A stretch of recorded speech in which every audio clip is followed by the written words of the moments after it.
Share revenge महाराज जी आज जब भी कोई मुसीबत आती है, डर लगता है तो आपका ख्याल आता है, उससे लगता है कि उस डर को मैं भगा दूंगा और भाग भी जाता है। आपके समक्ष आकर पुनः आपको देखकर खुद को ताकतवर बना लेता हूँ महाराज जी, सभी डरों को पराजित कर लेता हूँ। लेकिन ये डर लगता है कि यदि कल आप नहीं रहे, किसी से शक्ति लूंगा मैं, कौन हाँ, मुझे ये संभालेगा। अब ये समस्या तो बड़ी भारी है ही। हाँ, ये समस्या तो बड़ी भारी है ही, क्योंकि ये मृत मरण धर्मा शरीर है और रोग ग्रसित है।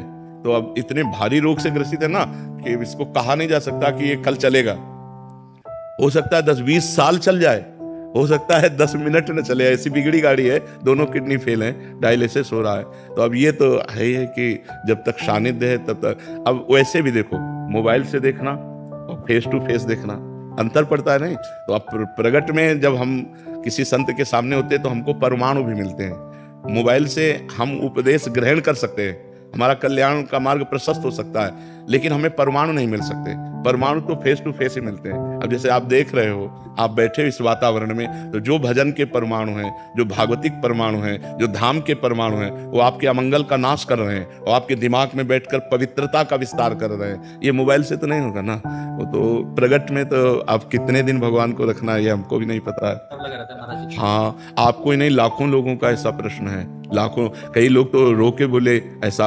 और आपको आज ऐसा प्रश्न है, ऐसा हमारा भी प्रश्न है कि हम अपने गुरुदेव से संचलित हैं। अगर कल मुझे पता चले कि मेरे गुरुदेव अंतर्ध्यान हो गए, तो जैसे प्राण निकल गए ऐसा शरीर रह जाए, फिर क्या रह जाए। गुरुदेव बैठे हैं तो इतना सास है कि हमारे गुरुदेव है ना। तो गुरुदेव एक बल है, गुरु एक तपस्या भजन उसका बल है। अगर वो मान लो, ये तो आपकी श्रद्धा से हो रहा है, और अगर वो संकल्प कर ले, मान लो आप श्रद्धावान हो रहे तो आपकी बैटरी चार्ज हो रही है, और अगर वो अपनी तरफ से संकल्प करके आपको दे दें तो आप तो महाबलशाली हो जाएंगे।